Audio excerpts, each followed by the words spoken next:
sip that, no I don't sit that. Man, I'll get a pre-order and not a kickback. Man, I'll get a big baller, I don't tick that. Man, Next speaker. Hi, I'm Mara Afsel. I also live in Tampa. Nathan's a hard act to follow, and I've got a couple of hard acts to follow behind me. So I'm changing what I'm going to say, and I'm going to say, see all these young people in the room? We need you to make the commitment now. We're already way behind.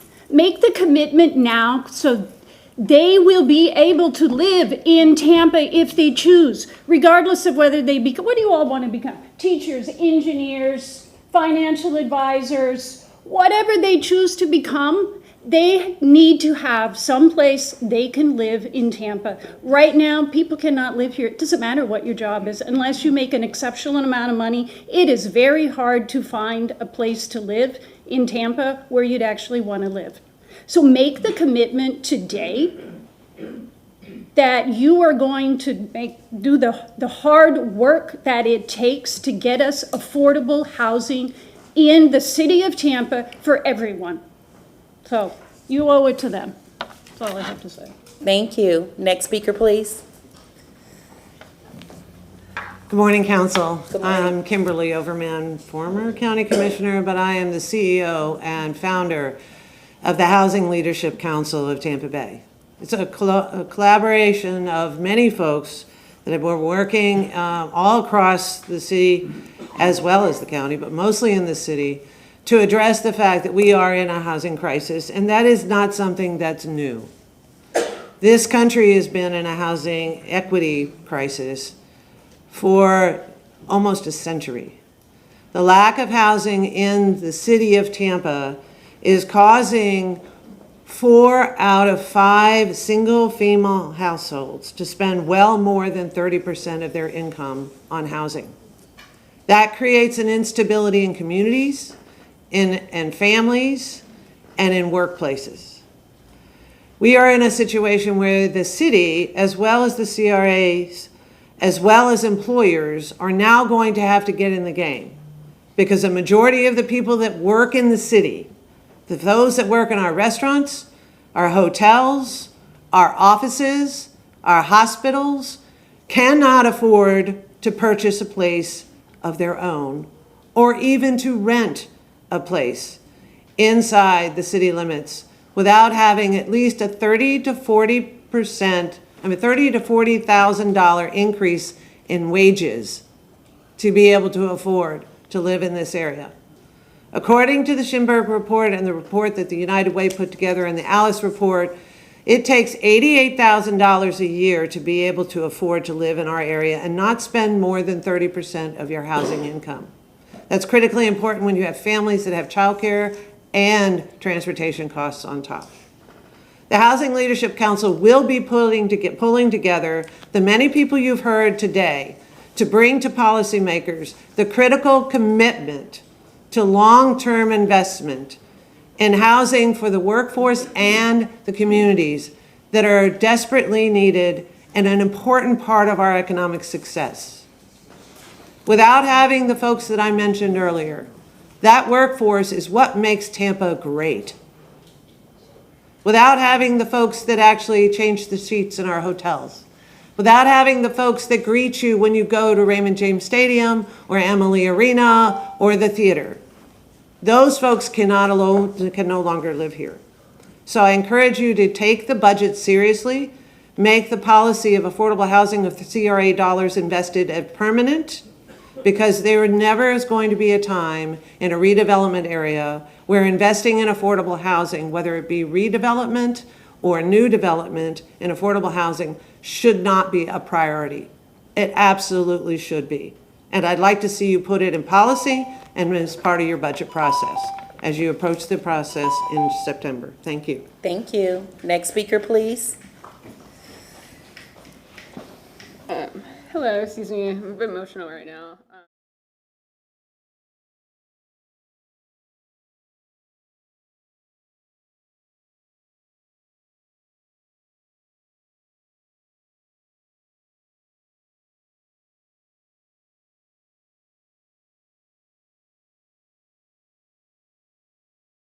I'm a bit emotional right now. I actually, State your name for the record. yeah, my name is Laura Rodriguez. I live in North Tampa under Councilman Vieira. I actually just stepped outside and received a phone call where I was denied housing. That's about the sixth place that's denied. Me and my roommates, we all work about 35 hours a week. We all have bachelor's degrees, and we need to be out of our house by the end of the month. So it's just a hard reality that we face. But there's other things that I wanted to talk about. As an introduction, once again, my name is Laura Rodriguez.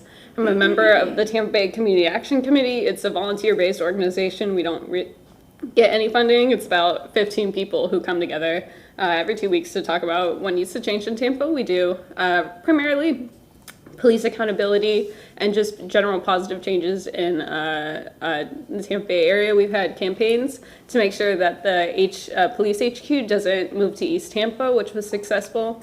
I'm sure some of you have seen me talk about housing in the past, and we work with families who have had their sons killed by TPD and HCSO.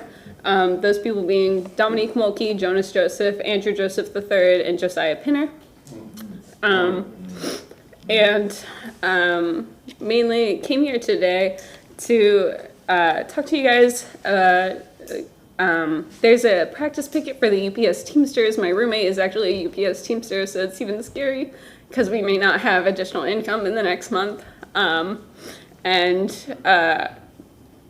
He makes like $16 an hour, faces like transphobic remarks from supervisors. The practice pickets are tomorrow at 8 a.m. and Monday at 8 a.m.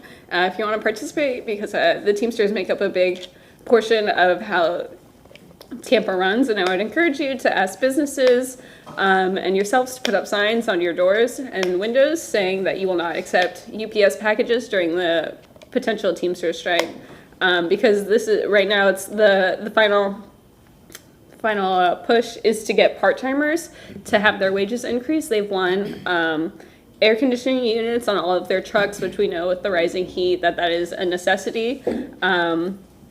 And also just wanted to mention, I was one of the 5 protesters arrested at USF, and I'm now facing 2 felonies and 3 misdemeanors, 10 years in prison, for attending something that I do quite regularly, that I have done for the past 3 years, and that we've received the support of the ACLU, the NAACP, the North Florida Central Labor Council, West Florida Central Labor Council, and we'd definitely like to see if y'all would support.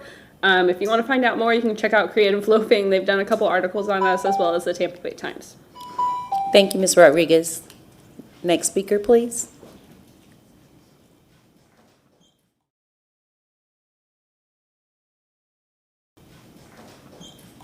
Mentezna, I want to say uhuru. Uhuru means freedom in Swahili. And I want to say to everybody in this room, Excuse me, can you state your name for the record, please? Mentesnot, Mentesnot. Yeah, that's a name. That means anything possible in Swahili. And I want to say uhuru. Uhuru means freedom in Swahili. And I say we as African people should always be thinking about our freedom. And one thing we know is, just what I said, they try to scare black people up to not come down here. They try to make, long time ago you can use the word, but now you can't because it's offensive. They try to make punks and sissies out of us.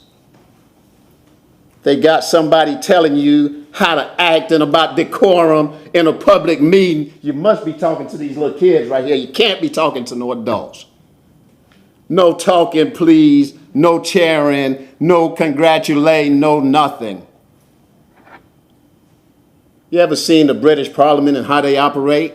That's how people operate in a political forum. This ain't your building. This the taxpayers' building. You can't tell adults no talking. What you gonna do? Get your police to put them out? That's how y'all want to terrorize black people. That's why our neighborhoods look the way it look. That's why black people stay so scared. We stay scared. Because they got fools like y'all trying to tell people what to do and how to act, even with the culture. Y'all oppose the way we dress, the way we look, the way we wear our dreads. Y'all hate everything about us. I object, Madam Chair. I'm sorry. I object He is to this. speaking. I know, Mr. but Clendenin. he needs to have decorum as well. Mr. Clendenin, let the public speak. He is free to speak, and he has his time. Reset the clock for Mr. Matusa, please. No, please allow him to speak uninterrupted. You may continue, sir. I want to say to the people that's here, young and old, people come down here begging. They don't come down here demanding. That's how capitalism got you. Capitalism got the masses of people begging. 85 people in this world have more resources than 3.7 billion people in this world. What that tells you, it's a crooked society. And they got crooked institutions of coercion running it like the way y'all running it. Y'all stopping black people on bicycles. Y'all stopping us on our four-wheelers. You stopping us on our mopeds. You stopping us in everywhere you can find us. And intimidating us. And people come to government to express themselves. And people telling them about decorum. People took their time to come down here.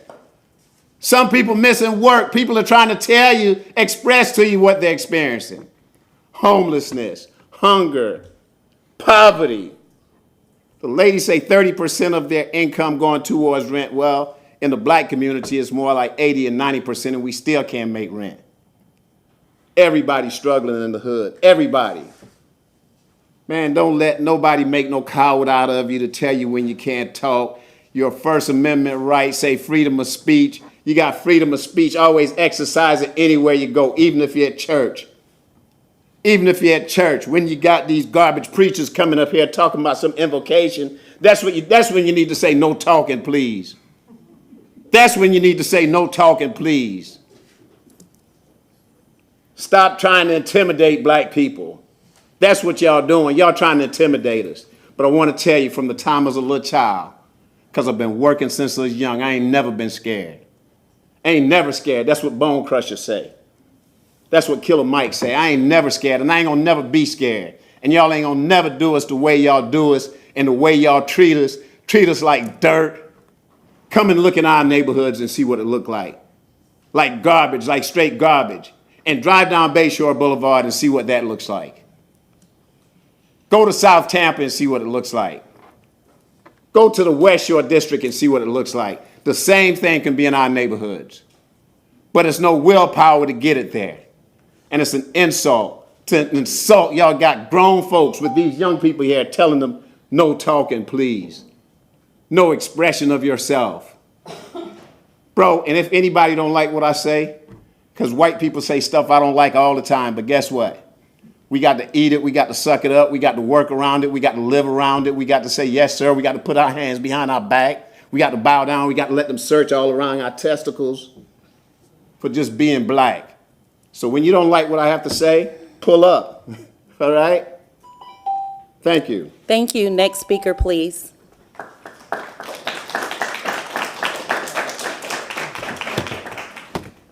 Hello, Council. My name is Tatiana Morales. I'm one of the fellow chapter leads of YIMBY Tampa. And I actually wanted to quote one of you. I wanted to quote Guido Maniscalco, who in the Housing is Our Issue survey said, over the last several years, we have seen the housing market and the rental market in Florida and Tampa specifically go through the roof. The amount of people moving here, the increased demand and not having enough housing, and the increases in insurance costs have all contributed to the crisis. Tampa City Council, as well as the CRA, can support and fund different programs. So I just wanted to quote the things that you had all said when you're addressing this housing crisis. I actually used to live in Vieira's district, where my rent originally started in 2014 at $600. The last rent I paid when I left that area was, well, the last rent that they offered me to pay when they sent my renewal notice was $1,600. And that was, my salary has never gone higher than $40,000 a year in the city of Tampa. Most jobs right now are paying $11 to $14 an hour, and the average rent is over $2,000.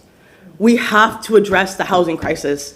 Because right now, if we do nothing, right now you can decide we're not gonna put 30% of the CRA budget toward affordable housing.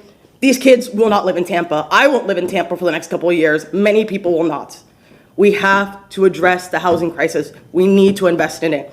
because you will lose more and more people that care about the city, that love the city, that are from the city, if they cannot afford to live here. Thank you. Thank you. Next speaker, please. Good morning, everybody. My name is Liz Welch. Do I need to give my address? I live here in Tampa. I live south of Gandy. A couple things. First of all, I stood here and listened to everybody talk, and obviously affordable housing is our issue, is a big issue for us. One of the concerns and frustrations that I have is, having been a member of the Ybor CRA since 2015, our particular board and our particular community, as I think Fran mentioned, we operate in a little different arena only because we're historic and we have a lot of commercial. But yet 30% was taken out of CRA 1, and we haven't figured out how that's going to be spent. My concern is there doesn't seem to be any logic behind some of the actions, and there doesn't seem to be a strategic plan on how we're going to address that. Someone brought up the fact that this isn't a secret. It's not like it showed up yesterday and now we're all scrambling. We've known it's coming, right? We've known it's coming. So my frustration and my concern is that we seem to be spending our time on rearranging the CRA staff, eliminating the budget or eliminating the subcommittees, doing things like that, and we don't seem to be 110% focused on affordable housing like we should be. I'm not opposed to contributing money into the bucket from the CRA standpoint, but our particular board had a very lengthy, heartfelt, detailed discussion about how our money was going to be used towards affordable housing in our CRA. When that proposal was brought to you guys, it was scoffed at, and you just did a clean sweep and took the money. I'm very concerned.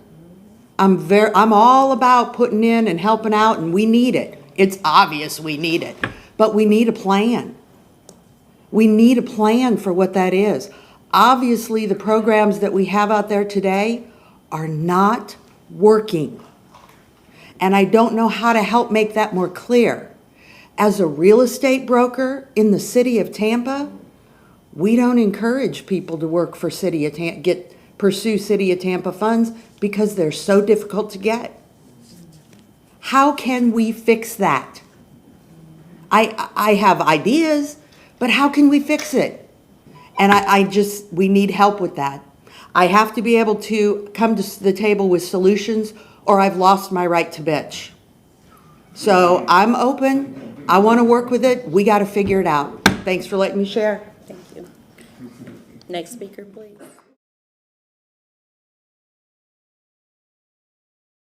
Speaker, please.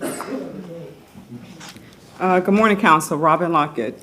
First of all, I want to say, Councilwoman Henderson, thank you. Because this is a space of freedom of speech. As long as someone is not disrespecting you, calling you out by your name,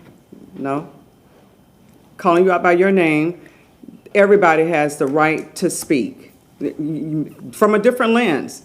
Because when people come up here, they're looking at things from their lens. When every one of you guys were on the campaign trail, all I heard about was affordable housing, attainable housing, the bragging of that 30%. Councilwoman Henderson and Councilman Clendenin, I want to call y'all Gwen and Allen, but you guys weren't involved in that, right? But you heard the rejoice and the proudness of the city council members saying, hey, you know what, CRA, we talked to them, they got 30%, as a solution, right? Everything dealing with housing is a puzzle. ADUs, affordable housing, buying housing, renting. I'm always fighting for the renters, right? Because those are the people that can't afford anything, having 2 jobs, having to prove that they make 3 times the rent. So that's a problem. A lot of promises were made, and a lot of promises everybody knows is going to be broken. And to the community, for the promises that are going to be broken, and you see people backing up on what they promised when they were in your communities, no better time. You got 3 years to think about it, and the 4th year you need to vote. And that's not even a threat, because, we can no longer, we need to put the best people in office that have the will of the people the will of the people. We make a lot of promises when we go out on that campaign trail. And this 30% was one of them. Acknowledgement of it. The conversation around attainable housing, affordable housing, low-income housing, sulfur springs, food deserts, all that stuff I heard, right? So I don't want to see any one of you guys back up on or back up from the promises that y'all made, because I will call you out on it. So make the right decision. There's always a way people can get what they need. They may not get everything at one time, but there can be, as a young lady I want to call you, plan to make it work. People are here pouring their hearts out. You sit in a different seat. You have access, you have resources, but people don't.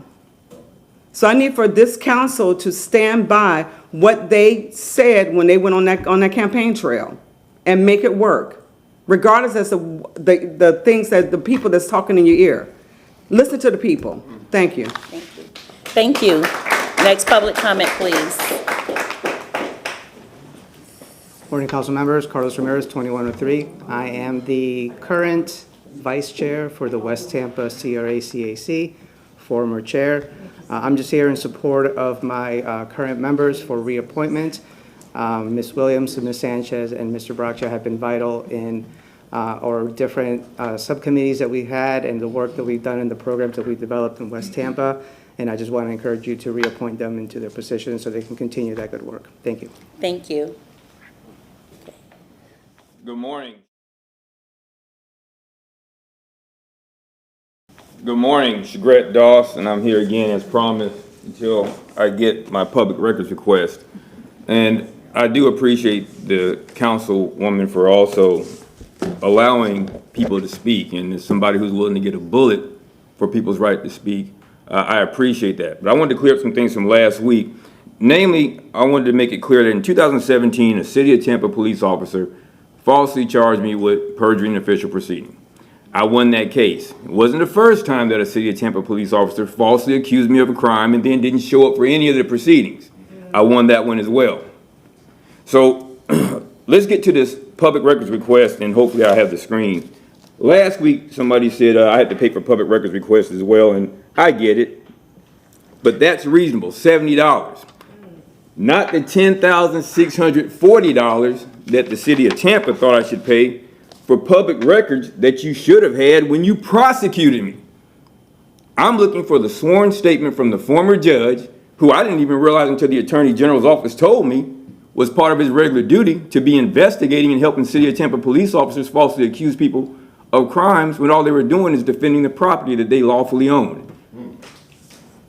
And I'm looking at these young people here, and I'm hoping that the day doesn't come that when they own property, if something comes up and they want to defend it, that not only a judge, but the City of Tampa will send its goons to tell them, hey, you can't even defend the very property that you own, despite the provisions in Article 1, Section 2, and 9 of the Florida Constitution, as well as your 5th, 9th, and 14th Amendment rights under the United States Constitution. But my problem here is, as it always is going to be, I know that this document doesn't exist. And if it exists, just give it to me. You're running your lawyers up here to the federal court claiming that the judge is operating within his regular function. For 7 years now, well, 2017 to now, I've been looking for the document, the sworn document that somebody gave your police officer that initiated the investigation. And I can only wonder how many other men and women who look like me especially get falsely accused of crimes and usually just fold under the pressure. But because I did take an oath like the people up here did, a different kind of oath, to support and defend the Constitution against all enemies, whether they were foreign or domestic, I stood in there and fought for what I think is my right. So what I want to say is this. I don't think it's my right, I know it's my right. If there's a regulatory agency looking at this meeting, maybe you should come back into the City of Tampa. Forget about the bicycle tickets and all that other stuff. See how many foreclosures were enacted by people who didn't even have standing. How many houses have been taken improperly in this city, or because of this city, because my properties actually were outside the city limits. But it seemed to have bothered quite a few people, to include police officers in the City of Tampa. So with that being said, you all have a good day. Shout out to Thomas Jefferson High School. Thank you. Next speaker, please. Sit that, no I don't sit that. Man, I'll get a pre-order and not a kickback. Man, I'll get a big baller, I don't tick that. Man, I'll get a mix in a box like Tic Tac. Riff raff, think I'm bad, but I dig that. Not flicking the water, but I'm gonna dip that. Not feeling the story, but I'm gonna switch that. Air Force, ripped jeans, we rolling out, we got 50s. We hella wavy with big dreams and them pink notes, I got history.